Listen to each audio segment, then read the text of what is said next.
Les voy a contar una pequeña parte de la historia de la creación del Banco de la República de Colombia.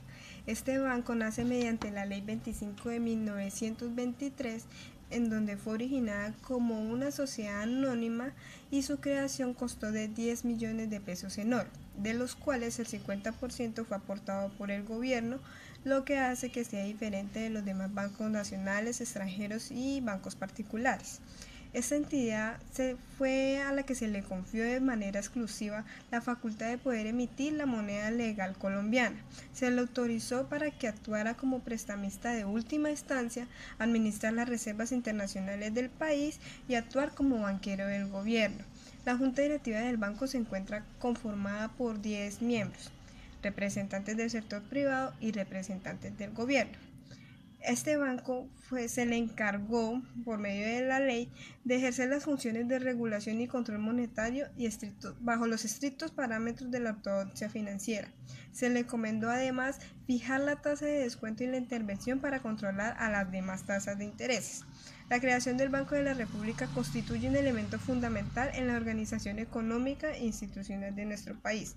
Con el paso de los años, este banco ha experimentado cambios importantes que han buscado adecuarla a una economía en permanente proceso de crecimiento y actualización.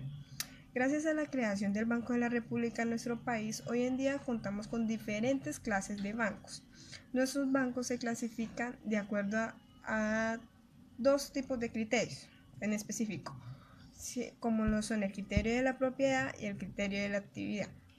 Los bancos más relevantes clasificados según la propiedad encontramos los bancos públicos, que son aquellos en donde el capital es aportado por el Estado, los bancos privados en donde el capital de estas empresas es aportado por accionistas particulares, bancos mixtos en donde el capital se forma tanto de aportes privados como de aportes oficiales, y bancos multilaterales en donde el capital se encuentra conformado por el aporte de varios al amparo de un convenio internacional. Por ejemplo, estos bancos son el Banco Mundial y el Banco Interamericano de Desarrollo. Eh, las clases de bancos según su actividad. Encontramos las siguientes clases. ¿Qué quiere decir la actividad? La actividad son las operaciones que realizan los bancos, ¿sí? Entonces, encontramos los bancos comerciales. Son aquellos bancos que operan con el público en general y ganan a través de la intermediación financiera y el crédito del consumo principalmente. Las operaciones habituales de estos bancos son los depósitos en cuenta corriente, cuenta de ahorros, préstamos, cobranzas, pagos, cobranzas por cuentas a terceros, custodia de títulos y valores, alquileres de cajas de seguridad y financiación. Encontramos los bancos de inversión. Son aquellos bancos que aseguran y distribuyen nuevas inversiones de valores y ayudan a los negocios a obtener financiamiento. Bancos de desarrollo. Tienen una finalidad crediticia específica e incluyen la banca del fomento, la banca hipotecaria y etc.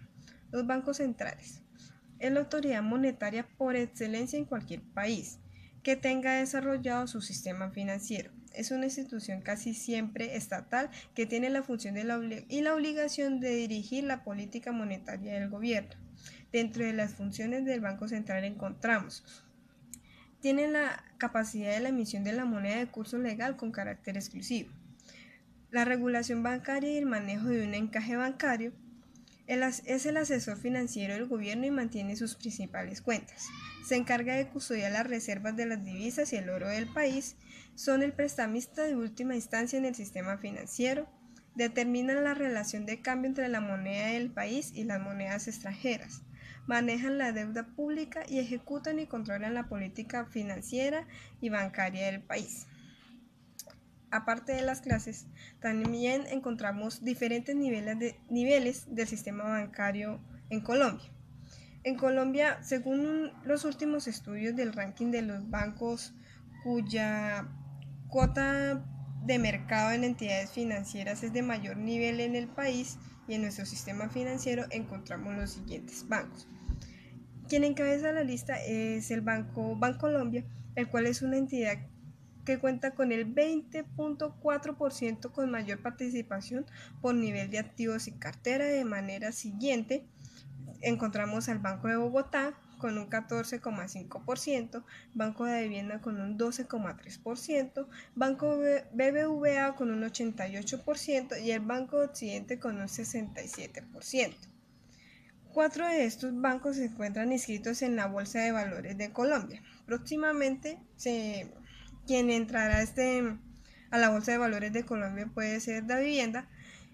Estos 5 bancos, los anteriores que nombré, representan por activos el 67% del mercado. De igual manera, el patrimonio de Bancolombia ocupa así el primer lugar en el sistema bancario de nuestro país. Voy a hablarles sobre los servicios que ofrece el sistema financiero. Las actividades que incluyen este sector de servicios financieros son principalmente bancos e instituciones financieras. En ellas encontramos los bancos internacionales y extranjeros, que ofrecen un servicio por la parte de exportación y de importación. De exportación, o sea, las exportadoras, nos encontramos las que son remesas, transferencias internacionales, créditos para exportar. Y en las importadoras encontramos lo que son créditos a largo plazo, transferencias internacionales enviadas al extranjero. Otro de los servicios que ofrece el sistema financiero es la oferta y contratación de seguros. Estas compañías de seguros generales, seguros de vida, de crédito, corredores y reaseguradoras. También encontramos la administradora de fondos, que son de fondos como generales, de pensión, de mutuos para la vivienda y de inversión. Encontramos el mercado de valores, que es la bolsa de comercio y valores y corredores. También encontramos otros servicios financieros que ya abarca lo que es factoraje, arrendamiento financiero, contabilidad, asesoría financiera, casas de cambio y cobranza. Bueno, vamos a hablar también de los tipos de interés que se cobran. En las tasas de interés se encuentran las tasas de captación, que son las tasas de interés que las instituciones financieras reconocen a los depositantes por la captación de sus recursos. Estas tasas de interés se conocen también como tasas de interés pasivas porque son depósitos que constituyen una deuda de la entidad financiera con terceros. También están las tasas de colocación. Son aquellas que aplican para diferentes tipos de crédito y productos que otorga diferentes entidades financieras a sus clientes. Dentro de los diferentes tipos de créditos se tienen créditos de vivienda, créditos de consumo, créditos comerciales, microcréditos, tarjetas de crédito, sobregiros, cuentas de ahorros y depósitos. También encontramos la tasa de interés externas, que está conformada por la LIBOR y por la Prime. La LIBOR es una tasa de interés determinada por las tasas de interés de los bancos que hacen partícipe en el mercado de Londres. Se ofrecen entre ellos depósitos a corto plazo y la LIBOR es utilizada para determinar el precio de los instrumentos financieros como por ejemplo derivados y futuros. La Prime es un indicador de tasa de interés más baja para préstamos que es ofrecida por los bancos para sus mejores clientes comerciales. La interbancaria es una tasa que es un préstamo a un día. Hace referencia a la tasa de interés a la cual los intermediarios financieros, o sea, establecimientos bancarios o compañías financieras comerciales, ofrecen un préstamo por un día.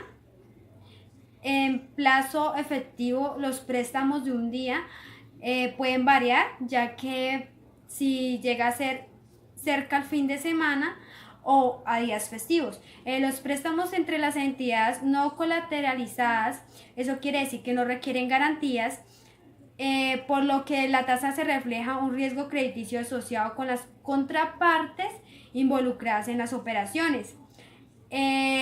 La tasa interbancaria es la que calcula por el Banco de la República como el promedio ponderado por el monto de préstamos interbancarios.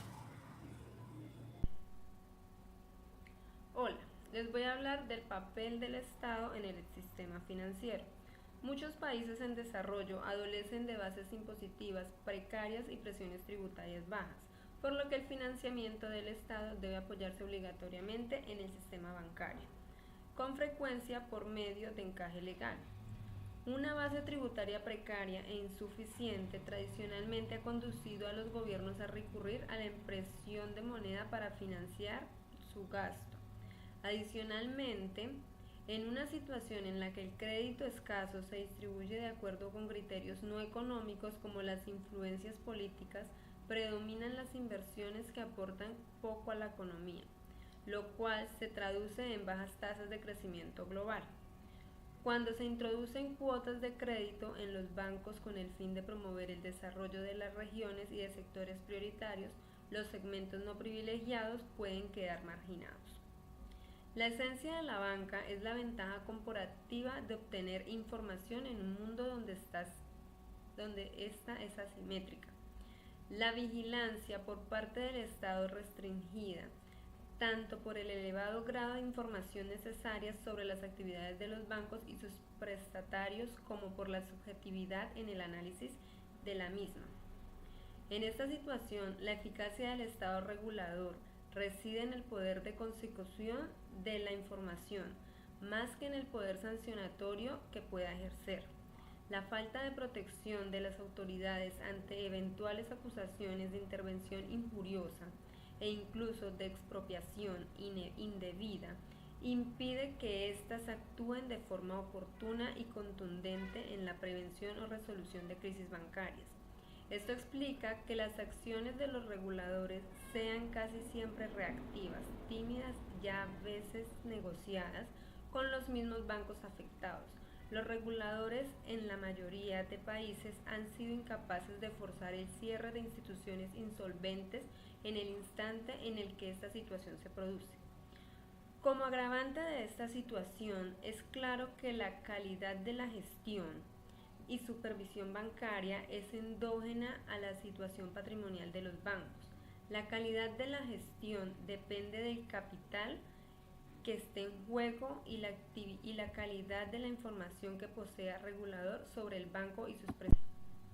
Ahora les voy a hablar del sistema financiero colombiano.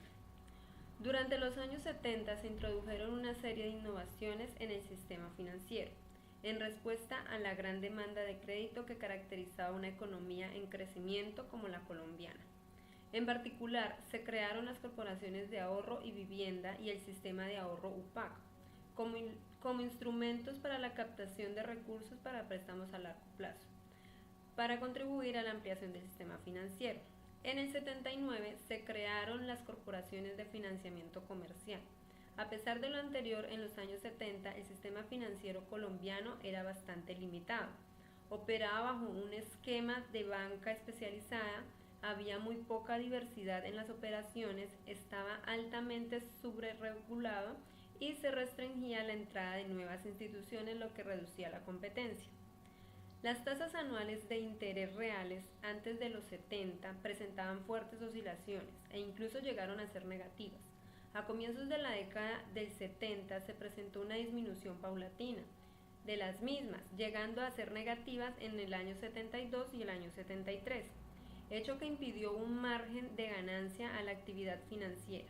A partir del 74 y del 75, gracias a la introducción de las reformas al sistema financiero, las tasas de interés reales permanecieron positivas, incluso superaron niveles del 10%, a mediados de los 80 para luego ir reduciendo hasta llegar a los niveles más bajos en el 92 y el 93. La economía colombiana atravesó por un periodo de recesión a principios de los 80.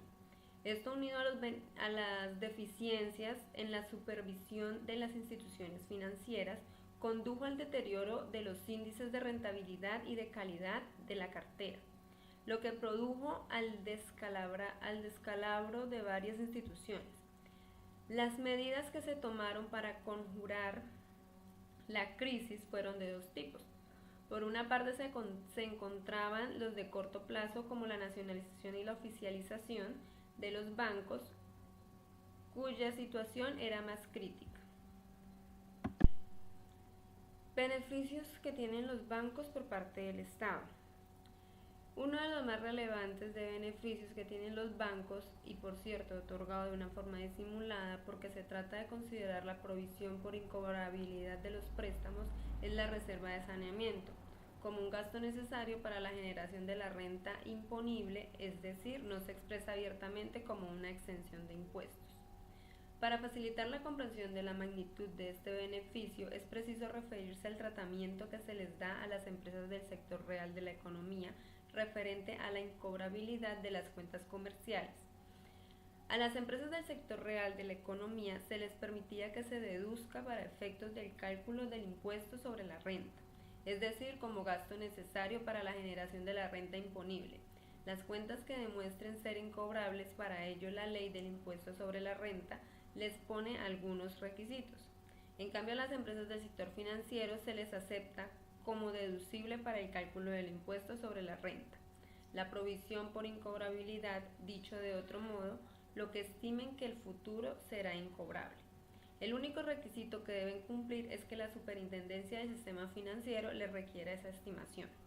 Además, la deducción de incobrabilidad de las empresas del sector real es una compensación que se les hace al Estado, por cuanto esas cuentas incobrables en el pasado reciente fueron declaradas como ingresos gravables, por consiguiente, se pagó el impuesto sobre la renta que correspondía, pero luego, como no fue posible que en realidad se convirtiera en ingreso, el Estado acepta la referida deducción. En cambio, en las empresas financieras no hay tal compensación, porque un préstamo nunca es declarado como ingreso, de tal suerte que estas empresas se les acepta como deducible del impuesto sobre la renta, una estimación de pérdida de capital, lo cual en ningún caso está permitido para las empresas del sector real.